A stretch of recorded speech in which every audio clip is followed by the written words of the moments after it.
But we are the Beyonce of the HIV and sexual health sector. We are. It is what it is. We tend to create things that are missing. So, for example, we've done a guide on DoxyPEP, which is the first of its kind in the UK. I think since coming out, I've not had an issue about being open and honest about who I am. I think I'd struggled with it for so many years. So by the time I got to me coming out, it was like, fuck it, I'm just gonna do me. I'm just going to be me and no one's gonna stop me. So don't pretend to be something you're not if you can. And be yourself, be unapologetically yourself. Joined by the beautiful Phil Samba. Hi, Phil. Hey, thanks for having me. Thanks for coming on this couch. Now, we're here to talk about The Other Blue Pill, a podcast that you are the host. It's a documentary podcast, right?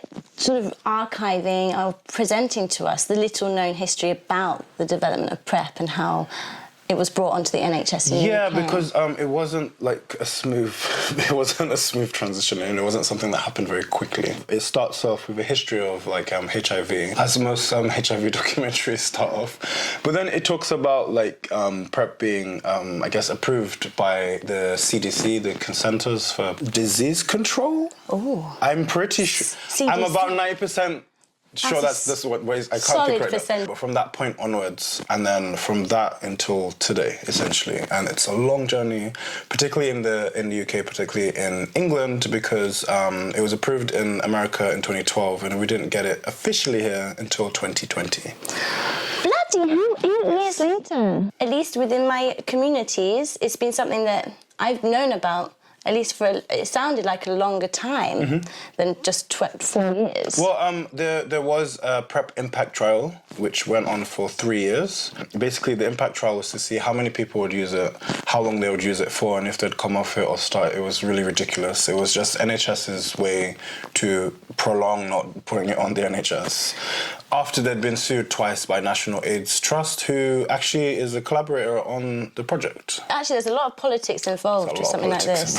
For our listeners, I wondered if you could sum up why it's called The Other Blue Pill. I guess I should actually explain what PrEP is. If people yeah, let's start there. Rewind. So PrEP is a drug that you take before and after sex that stops you from getting HIV. But recently it's now being developed into injectables. So I think an injection twice a year, so every 6 months. Would it be a self-injection, do you know, or something that you have to go? I think it would be something you'd have to go into a clinic. But it'd mean going into a clinic twice a year for PrEP. Which is insane.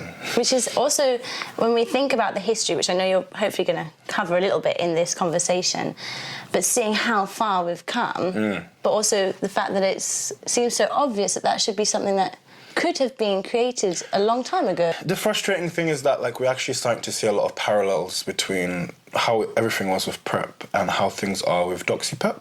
But DoxyPEP is essentially taking 2 doxycycline pills and taking that within 72 hours of having sex, and that removing your chances of getting gonorrhea, chlamydia or syphilis. Wow! Currently not available on the NHS. People are buying doxycycline online. It's been proven to actually be able to reduce STIs. There's a lot of fear around antimicrobial resistance, but there's nothing to show that that's an issue just yet, and there would also be lots of careful monitoring.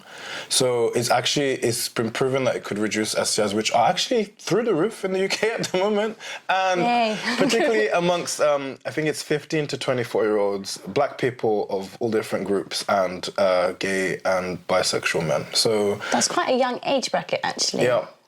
For me, highlights still this struggle with sex education and passing on knowledge and making people more aware of what an STI is without it being this fear-mongering idea and tactic. How did you become involved in this area of work? Why did it take your interest? It was completely by accident. I was a receptionist before I started doing this. And now I've been in this field longer than I've done anything else in my life. Wow! Yeah. The directors of the Left Tank at the time, Will Nutland and Mark Thompson, is a community interest company that we primarily work in HIV and sexual health, but we broaden out into other areas of health around queer people, but also migrants, sex workers, people who inject drugs. marginalized communities that aren't getting the healthcare, the health like promotion, the health, the campaigns that they need. There's bits on like policies and trying to work with the government and with the Department of Health to try and improve things, but then also kind of throwing out the window as well and just doing what needs to be done. So for example, we're working on research, we're working on research around drugs and alcohol for queer people, which I don't think has been done before. You know, and I'm sure we have a lot of issues around substance abuse. We're known for doing lots of work at Black Pride with monkeypox vaccines. We've done that this year, will be 3 years in a row. We gave out 7,500 packs of condoms at Glastonbury this year. And I'm only just talking about a couple, I'm probably missing so many things. Like, we're doing stuff all the time. We tend to create things that are missing. So, for example, we've done a guide on DoxyPEP, which is the first of its kind in the UK. We've worked with ACT UP New York, like kind of translating a lot of our materials for a US audience. So there's so many different things that we do constantly, and we're known. And I like to say, I probably haven't said this on camera before, but we are the Beyonce of the HIV and sexual health sector. We are. It is what it is. I feel honoured to be in the company, honey. For people who don't know about ACT UP, that's also a huge HIV campaign project. Yeah, and that came about around the HIV crisis in the 1980s and 90s. In America, they were doing really radical things to kind of change things and to get the government to wake up and to help them. You mentioned you feel like you found your way into this quite sort of almost by accident. So I met Mark and Will giving out condom packs in 2017. This was pre-impact trial, so PrEP was not available anywhere apart from people buying it online. Like, that was the only way people could buy it. And that seems nuts to me. Yep. Right? Two people I know, Alex Craddock and Greg Owen, actually created iwantprepnow.co.uk, which allowed people to be able to buy it online. And that's how people were buying it for the first 2 years of it being available in this country. Prior to that, you couldn't get it anywhere. So, for no good reason either. Well, I mean, homophobia. Okay, actually. For being real, like, that was the reason. Basically, I knew of PrEP. I wasn't taking it at the time. I didn't necessarily know at the time where to get it, but I knew of PrEP. I mean, I'm not as online on Twitter as I used to be, but like, I was very much online, and I would always be tweeting about messy things or like having fun, maybe having sex, meeting guys. And I think since coming out, I've not had an issue about being open and honest about who I am. I think I'd struggled with it for so many years. So by the time I got to me coming out, it was like, fuck it, I'm just gonna do me. I'm just going to be me and no one's gonna stop me. So I didn't have any fear in going into this. And it started off with a campaign that I did with LGBT Hero, who were previously GMFA at the time. And I was like part of the campaign, and then I was helping to develop it, and then I thought, why don't I star in it? And then I ended up co-developing it, being in it, doing a lot of the messaging around it. As I was doing it, I was like, this is not just fun, but it's like, I feel like this is like my calling. I remember having that instance, and then I also got a job at a big sexual health organization a few months after, which got me out of being a receptionist. Okay. And like, I've been here ever since. That was 7 years ago. So Black Pride is this Sunday, which I'm working at. But yeah, ever since. So it's been over 7 years of me being in this field, and I started like writing a lot more, which was really interesting because I always wanted to write as a receptionist, but I never did it. And there was lots of opportunities where I was just sat at a computer and I could spend the whole day writing. But obviously at the time I didn't also know I had ADHD, so that explained a lot.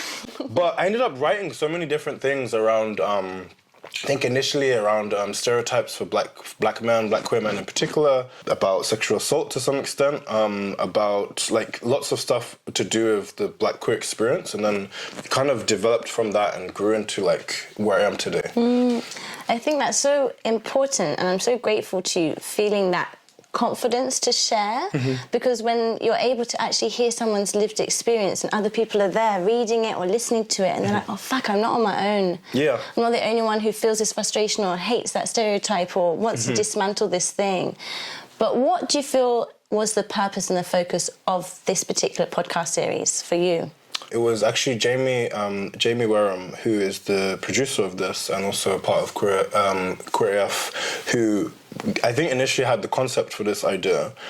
When they brought it to us at the Love Tank, I just remember saying I've always irritated me and pissed me off how much national age trusts are kind of removed from the story of how we managed to get PrEP on the NHS. Like, without them taking NHS England to court twice, by the way, because the first time it got repealed. Which I bet is expensive as well. There was a lot riding on it for them. And then they won twice. Like, without that, we wouldn't be where we are sexually now. Like, we wouldn't be as free as we are. And I think that's overlooked by people that take PrEP. That's overlooked sometimes by the HIV and sexual health sector. And I was like, I feel like it's a disservice that they're not included in these conversations, and I really want them to be part of it. I really want them to center them in this podcast. You know, when I was doing lots of research around it and thinking about what the episodes would look like, that was always my focus. And I feel like in this sector, lots of people, know what NAT did and are happy about it, but it's kind of like, okay, it's done sort of thing. And I feel like without that, I don't know where we'd be. And there is such an essential role of archiving so that we also know how things don't go in the future. You know, like, how can we learn from these experiences so that things can be better? I mean, this shaking head is not giving me as much faith. Basically, what's going to happen is exactly what always happens. And part of this comes up in the podcast is that, like, it's like there's a new technology. People that can see it's going to work are like, let's maybe do this. And then there's a backlash, and then several years before something actually gets done. Okay. On the plus side, and I'm not sure if I can speak about that, I guess I can, but me and a colleague are actually working on part of the DoxyPEP guidelines for BASH, which is the British Association of Sexual Health and HIV. Okay. Thank God I remembered that. Yeah, you nailed that one. We're working on the guidelines, which will then help to hopefully make it available, or at least start in that direction. So we're moving towards it, but we don't know how long it's going to take. With PrEP, it took almost 5 years before it was available in NHS. And so I don't know if we have 5 years of campaigning, especially with how high STI rates are at the moment. They're the highest I think they've ever been since like the 1960s. Don't quote me on that. I don't know if that's correct. Since a long time. Since a long time, exactly. Long time. But they're the highest they've ever been at the moment, particularly things like gonorrhea. From your opinion, as an analysis, why do you think that is? So where do we start? I think when it comes to young people, I think there's been promises from the previous government about improving sex education amongst young people, which I think I wrote an article a couple years ago which actually showed that it's been getting worse since the pandemic as well. Which is ludicrous because they're trying to bring it differently into curriculums. Yes, so there's lots of things around sex education. I'm thinking of the three different groups that are affected the most, but with young people, sex ed is abysmal. It was abysmal when I left school in 2006, and it's still abysmal now. It's like almost 20 years. Yeah, and obviously my education was affected by Section 28 because I only ended when I was 13, so we didn't talk about being gay or anything like that for the rest of the 3 years that was there. Shit, because that was a whole thing. Yeah. Oh my God, can we just recap what that was? Oh, sorry. Section 28 was basically a law put in place by the Conservative government at the time, which is very similar to actually what they're doing at the moment with I call it Section 28.5 because they're doing something. Anyway, basically it was illegal to talk about or promote anything to do with homosexuality. So say, for example, if you're a kid in school and you probably know you're queer and you're getting beat up for being gay, the teacher can't address that situation because we're not allowed to talk about being gay. From 1988 to 2003, that was a law in place in this country. And the government are trying to bring that back with how they're treating trans people and like basically any awareness or education or outreach or anything to do with trans people at the minute. So it's like Section 28 is coming back.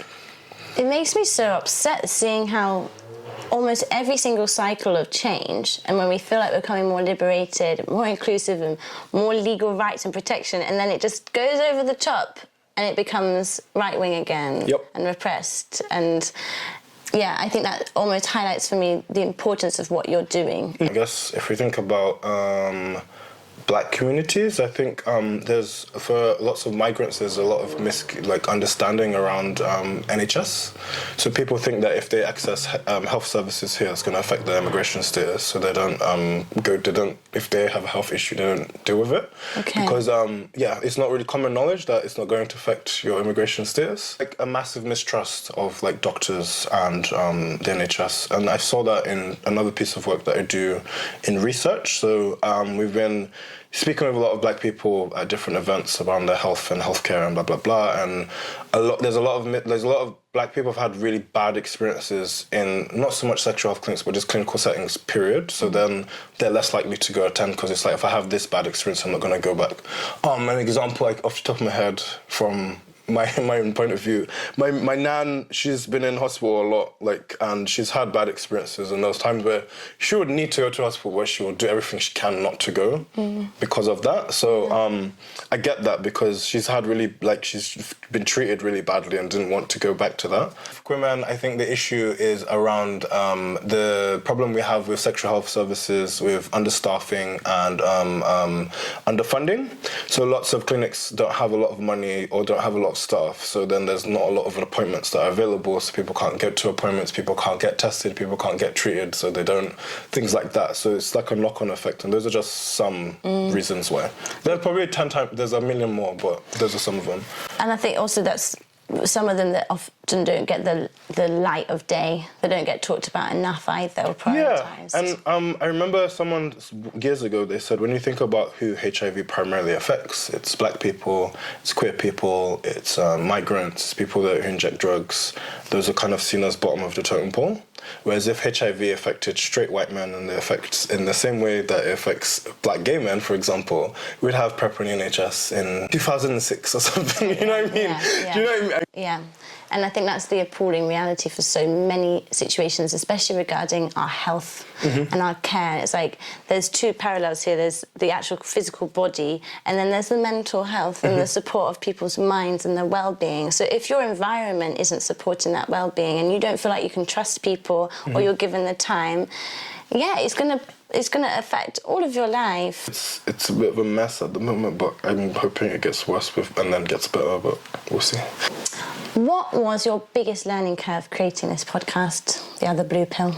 Coming to the realisation of how much hasn't changed. Because if we go back to people campaigning for HIV medication in the 90s, and then we fast forward to people campaigning for PrEP, 2010s, the late 2010s. And then one other thing I forgot to mention in these kind of this dysfunction is Mpox, so monkeypox, now known as Mpox. There was outbreaks of that amongst some gay and bisexual men, and we were calling for them to just roll out national vaccines, and then it was not happening, and then it spread and it went everywhere, and it was kind of like, now we'll do the vaccines. And then when people did get the vaccine, then it was like, I don't know what clinics have it, I don't know what time. It was just a mess, and we tried to stop that didn't happen. So it's like, I guess, ignoring queer people that work in the sector happening again. That was ignored. And then you come back to DoxyPEP, and it's so, the parallels between PrEP, that was probably one of the most insane things that I think I saw doing this podcast. The parallels between PrEP and DoxyPEP are insane. Like, for example, originally people were buying PrEP the same way they're buying DoxyPEP online right now. Information is coming from people online rather than professional bodies or medical places. Like, everything that we've done has been like signed off by people that are clinicians as well as researchers. It was actually my colleague Ben who produced the DoxyPEP guide that we have online. Okay.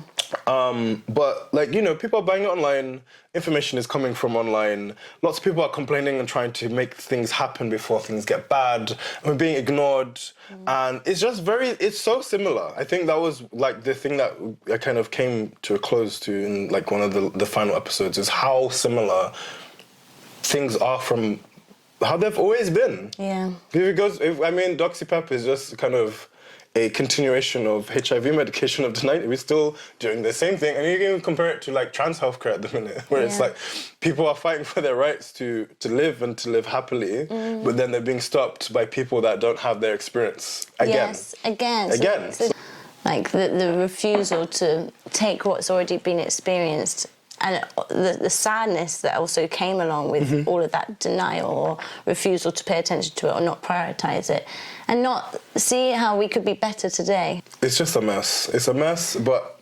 I guess I have hope, and, like, I'm really grateful I work where I do, where I'm able to, for example, if there's an issue around queer health, we can just be like, let's do it, or what can we do? What research can we do? What campaigns can we do? What, instead of sometimes in corporate settings of places within HIV and sexual health, it's like you have to have 6 meetings before anything gets approved, or you have to have a meeting with the marketing team to see if they can do it, or like you have to look into particular budgets and stuff like that. I'm not saying we have like all the money in the world, but it's just like we're so passionate about helping people that it's so important for us to prioritize the people over everything else and prioritize their health over everything else. Yeah, I was about to ask what keeps you hopeful, and I feel like you just said it. Actually, it's almost like you're in a position where at least you know you have agency. Yeah, but it can be really draining on the spirit, particularly with everything that's happening in the country right now, and white people just going around beating up black and brown people and Muslim people. The kind of refusal and denial of any kind of right wing. I've been like all day today. I don't understand how right wing politicians and the media are confused about where this is coming from. Because whenever there's riots, it's always, oh, we don't know why this is happening or what's going on. It's like there's direct correlation between things that have been said, particularly over the last, I'd say 6 to 8 years, and how people believe what is theirs, I guess. Taking their country back by blowing things up, you know? There's no accountability. No, and I think it's the gaslighting of that is actually driving me mad, particularly when... sorry, I'm laughing, it's not funny. I feel like the laughter is to stop the cry. I think, that's my coping mechanism. But when the government tried to say that structural racism doesn't exist in England. What the fuck is that? What the fuck they is that? did this whole fake report, which didn't make sense, and they spent loads of I think they spent taxpayers' money on it, and it was just ridiculous. And it was just like to be gaslit into structural racism not existing in the place that created structural racism. It's just so funny. It's disgusting. It's appalling. You mentioned this shift in your career, and I feel like you're part of creating community for a lot of people to support them. Who are the people in the communities who've helped you grow as a person? Oh. Definitely Mark Thompson is up there. Mark Thompson is the first person I thought of, not just because I was at his house on Sunday, but just I was at his house on Sunday, but it was interesting because we were celebrating the 100th anniversary of James Baldwin's life, and there was lots of queer people that were speaking and reading and doing poetry and all these things, or talking about how James Baldwin had impacted their life, that kind of thing. Because I hadn't been in a long time, because Mark, he won't mind me saying this, I'm sure he's talked about it, he lives in a co-op where his garden is linked to 4 or 5 other queer people's houses, I think mostly black, and I was just having this thought I'm so grateful to have all the black queer people in my life, because I think I came into their lives when I was 27, so I wasn't super young, but I was still old enough to know what I'm doing, but it's they've all done it before. They've done all of these experiences before. So I'm always looking at them and asking them questions and so where were you around my age now? Or what was happening? And it's also, I get all these lots of stories around queer history, around either how HIV was at the time, or how socially things were, or how things were, how it was to be a queer person back in the 90s when I was a child, I guess. It's interesting to understand the context of what life was. So I'm really grateful for that. So yeah, definitely Mark Thompson. There's a bunch of other people on that list, but I'm just going to stick with Mark Thompson so that I don't piss anyone off. Love you, Mark Thompson. We do. I think you highlighted there the importance of that older generation as well, because when we don't see something, it's hard to relate to it. Oh, yes. Oh, God. Sorry, you just triggered a bunch of thoughts. But basically, there's been black gay people living in Brixton my whole life, but I didn't know that until I was 27. I mean, I understood that I wasn't a black gay person alive from about 21, 22. Okay. But damn, that's still quite old. Yeah, but I mean, it would have been really useful as a teenager to know that there are black queer creatives, activists in London that have been here for years, that existed, that used to run around, because I think less so now because of, I guess, representation, because of podcasts, because of social media. But when I was, let's say if we think back to 2009 when I was 19, social media wasn't what it is now. I think it blew up more 2012, 2013 onwards. That's where it really picked up. I'm just thinking of Bebo. Yeah, it was Bebo, MySpace, Facebook, early kind of getting to where we are now. But when I was 19, there wasn't really lots of representation of black queer men. And I always needed that. I needed that as a teenager. I didn't have that because especially being surrounded by all these I guess, caricatures of hypermasculinity within black men, straight men. If you were to advise anyone who feels in a similar headspace today, where they feel like their surroundings are saying to them, you're not this enough, or, what would be your advice? Ooh, it's kind of what would the advice be I would give to myself in a way. I feel like you are perfect the way you are. Comparison will kill you. That's a big thing. Like, do not compare yourself to other people. Everyone is on their own journey and in their own lane. Maybe people have better jobs, maybe people make more money, maybe people have these other things. But that's their experience, that's their life, and you need to live yours. You should do what makes you happy. You shouldn't do what you feel like you need to do to make other people happy. I think I grew up in a home where I always felt like I had to be the perfect child. And I tried to do that for as long as I could, but then it just gets to a point where I can't do this anymore, and it's not feasible. So don't pretend to be something you're not, if you can. And be yourself, be unapologetically yourself. I feel like, because you're such a nice person. Thank you. You seem like the perfect person. You care about people and you're yourself and you do a lot of work that's meaningful and you still have this spark of joy in you. So yeah, it's... Thank you for those words of encouragement. Hope you're listening, folks. This is the Sassy Show, so I was wondering if you can share with us what your sassy side looks like. I think it's like me on a day-to-day. I feel like I try to be very honest all the time. I think that also comes from maybe not being honest about my sexuality for such a long time that I got to a point where it's like I'm just going to say what I think, what I feel, who I am, you know? And there's also an element of ADHD in which I probably don't always know when it's appropriate to not overshare and stuff, but I always find, like, at the end of the day, it's like, this is my truth. Like, it's just like, I just say the things that people would like to say but don't say. So I'm just honest, Yeah, you're just uncensoring. Yeah. We need more of that. Less filtering. It lets people to understand that they're not alone and that they can be themselves or express themselves however they want. So there's that. So that would be my sassy side. I love that. More of that, please. What do you hope people listening to the other Blue Pill will become motivated to do with that knowledge that they're going to get?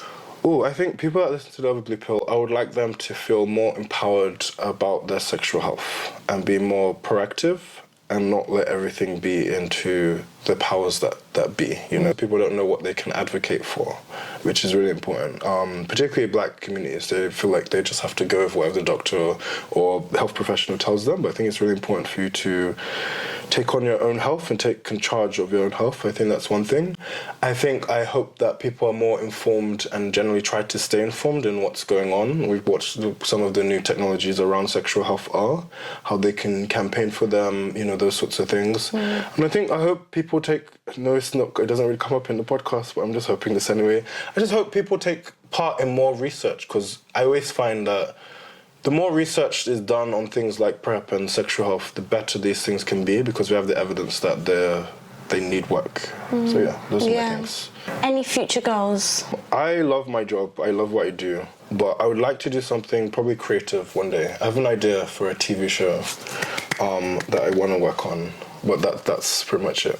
Watch this space. Yes. Oh my God. Because you are a writer, beautiful writer. Thank you. And I've been in the company of you doing public speaking too. Yes. I know there's a performer in you. Okay, quick fire round. Are you ready? Yes, I'm ready.